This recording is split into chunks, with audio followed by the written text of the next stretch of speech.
And we are live. What's up, class? This is like my 50,000th try attempt at this, so here we go. Yeah. Bear with me as I struggle through. Apologize. Um, anyways, here we go. I think we should start it off with quote number one. Comes kind of at the beginning, and so here it comes. I knew that a media studies course would likely be met with skepticism by certain teachers at Quincy who believed that any time in school away from reading, writing, and arithmetic was time wasted. They would probably see it as an extra, a fluff course that was but one more step away from the all important basics in which our children were sent to be so sorely lacking. Were seen to be so sorely lacking, excuse me. But what could be more basic for kids growing up in the media-drenched, commercially saturated 1990s than the ability to question, analyze, and evaluate the barrage of messages that bombard them? Um, I thought that this was an excellent point, especially because if the 1990s were saturated with media and TV shows and pop culture, it's got nothing on today. I mean, look at all the resources that we have between the interwebs like TMZ, we have magazines, Entertainment Weekly, whole freaking TV channels dedicated to it. We have people who are famous for just being like famous, like hello Kardashians. Like, what have you done? Nothing is the answer. Good. Um, so I think that having a class on this would be a great idea. If it could work, that's one thing. That would be awesome. But realizing just how saturated we are with pop culture and media is great. And I like he's a different type of thinker here, and it kind of shows how people, especially the American education system, can kind of resist change sometimes. As he mentioned a bunch of teachers that change is kind of like thinking in this new way is like, oh God, what are you doing? Like you gotta drill in those multiplication tables a bunch of times. But I thought that was kind of pretty nifty. Um, Quote number two. They found little in the programs that truly looked like their own experience, and while a number of them enjoyed watching the shows, there were a few who thought they were realistic. Obviously, I thought this was kind of the point of watching TV, was to kind of escape from your own little world and get caught up in Will Smith's girl problems and the 1990s and like what he's wearing. Um, so obviously it's not going to be realistic. I mean, Transformers may be based on a true story. I'm just kidding. It's a joke. The bad one of that. But you don't go watching TV expecting it to be real. I mean, even reality TV shows aren't anything but real. I mean, like my favorite show in the world, besides Top Gear, of course, House Hunters. Like they already have the house picked out, and they always get the wrong house. First off, always get the wrong house. You got to go with the view. But anyways, you know, the whole point is just to kind of immerse yourself within the characters on TV's problems. Um, and I think TV one day could kind of evolve to that, kind of like a Ray Bradbury's Fahrenheit 451. Hopefully we won't have as far as book burnings and firemen become, the sole purpose of them is to burn books. But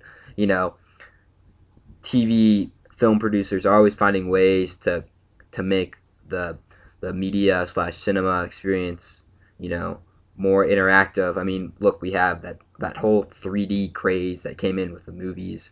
Now, thankfully, it's gone now because it's the stupidest idea ever. And those glasses, all right. But once again, kind of the moral of the story here is that the point of TV is to get lost within it, not to see it as realistic. Um, that being said, though, it was interesting to see. I've never really thought about the demographics of TV and kind of who gets represented. Um, you know, I think especially speaking in the 1990s when really you had the Cosby Show was pretty big, and Fresh Prince. But other than that, you know, pretty much as diverse as it got. But I like this point that this eighth grade kid made, that when he wrote to Fox, in Cops, the Latinos and the black are almost all the time bad people, and the white people are the cops, and that's supposed to be a reality based program. Um, you kind of forget that. Oh, wow, that's like kind of an underlying tone there. Um, how kind of it's blatantly racist. Um, you know, I guess now I've seen a few episodes where you got some white redneck out there, like who made some bad choices, but for the most part, it's usually black and Latino people. And bringing that kind of into my eyes is like, oh man, wow, I've never really thought about it like that. But it just kind of it brought out a different viewpoint, which I was not ready for. Uh, but yeah, move on to quote number 3. Um, so, and he handed this is when he's talking about the project that they had to do, his students had to do. They had to write down song lyrics, and then he handed me his original handwritten version. While the song was playing, I noticed that the kid next to me also had a copy that was done in blue ink. I got up and circled the table, peering over the shoulders of each student, blue ink all the way around. Miguel had done all 14 copies by hand. I think what this teacher did, which was great, is that he got the kids interested. Here we have these inner city kids who probably don't give too much thought to school that often. I mean, 13-year-olds. School was never really my thing personally, and but he was able to motivate them and get them interested, which the quality of work that he saw, once if you can get a student interested, like it's their excitement level is just going to rise, but so is the quality of their work is going to rise. And Miguel here obviously showed that he was excited about what he was doing. He didn't have the means to copy things, so he just made them by hand. 14 copies of like 2 pages, like that's like 30 pages of work right there, which is a lot to ask for an eighth grader. Nonetheless, an 8th grader living in an inner city, coming from a poorer background, is that's quite frankly amazing that he's able to get it done. I mean, the teacher himself, he had doubts if he was going to be able to get it done. I found that awesome. How and just being able to interest this kid really like just sent him over the edge, and he did a great project. So it goes to show, if you can get kids interested, then you've got yourself a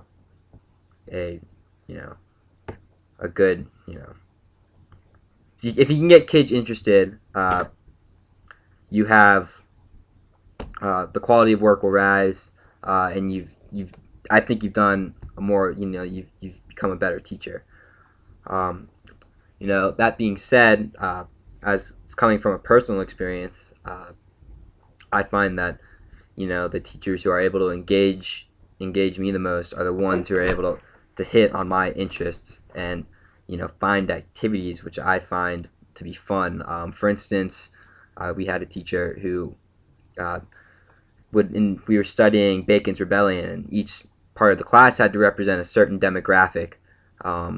As one part was the Indians, another group was the rich, the other group was poor white people, another group was slaves, and we kind of all had to kind of deal out, or like kind of hammer out a deal as to what would happen, and it was amazing kind of what we did, and kind of how we went about solving this, and it really gave me a feel as to what was going on, and I feel like I've learned Bacon's Rebellion that much better. Or here, another example is to measure GDP in a civics class. My teacher had us, divvy up into certain groups, and there was like 1,000 people there. Most of the class was in Asia, and then there was like 2 people in maybe Europe and 1 person in the United States, and then she gave us a bag of Tootsie Rolls representing the wealth, and so like everyone in Asia maybe got like, if they even, the lucky ones got a Tootsie Roll, most didn't. Africa, like no one got a Tootsie Roll. Europe, I think it was like, like for like 3 kids, they got like 30 Tootsie Rolls between them. And then like America, it was like, the one kid got 50 Tootsie Rolls, which was me. And everyone just like went to America, like, went to me like, hey, share your Tootsie Rolls. And of course, me being the fatty bag that I was in 8th grade, ran away and hid them in my locker, and forever known as the Tootsie Roll stealer. But that's, that's just one example. It's just, it really showed just like how, it was a great way to show interest. It got me interested. It got everyone else interested. And it was a great example as to why, America's so rich, and, how everyone wants to a part of our resources. As being an 8th grader, as an 8th grader, you wouldn't really see that. But she was able to dumb it down into the level of Tootsie Rolls, where a bunch of, stupid middle school kids are obviously going to want the Tootsie Rolls. So if that made sense, hopefully it did. So that's kind of one example. And then the other example is that, this AV class seems like 10 times better than like any other AV class that I know of. I know in my school, our AV class was god-awful. They never had funny, creative things. It was just kind of the boring news, and no one really ever paid attention to it. I think if we had this guy and he was able to, find like a soap opera, would have been sick, or like a, anything besides just basic flat news was pretty bad. So those are my 2 experiences. AV club definitely could have. The TV class probably should have found some more creative ways, but I think at the same time they were limited by what was going on with SOLs and funding being cut, standardized testing, stuff like that. So my questions to you are: do you think that this type of class would work in a modern day education system? Because obviously we have a bunch of we a lot of people are accused of teaching you the test. There's a lot of there's not much room for creativity. It feels like anymore within our education system. And also, if this did happen, do you think people would be freaked out by it? Would we resist the change of thinking in new ways, or do we feel that arithmetic and just kind of old education, ways to do things? Do you think that would be better? Just, questions are: could this type of class exist in a normal American education climate like today? And then, if so, do you think people would go for it? Do you think there would be a lot of support for it, or do you think it would be the opposite and saying, no, we need kids to do this, this, this, and this? So that's my video. Sorry if I rambled. Sorry if it wasn't really coherent. I'm trying here. But yeah. So anyways, I will see you in class. Stay classy, App State. Alright, peace.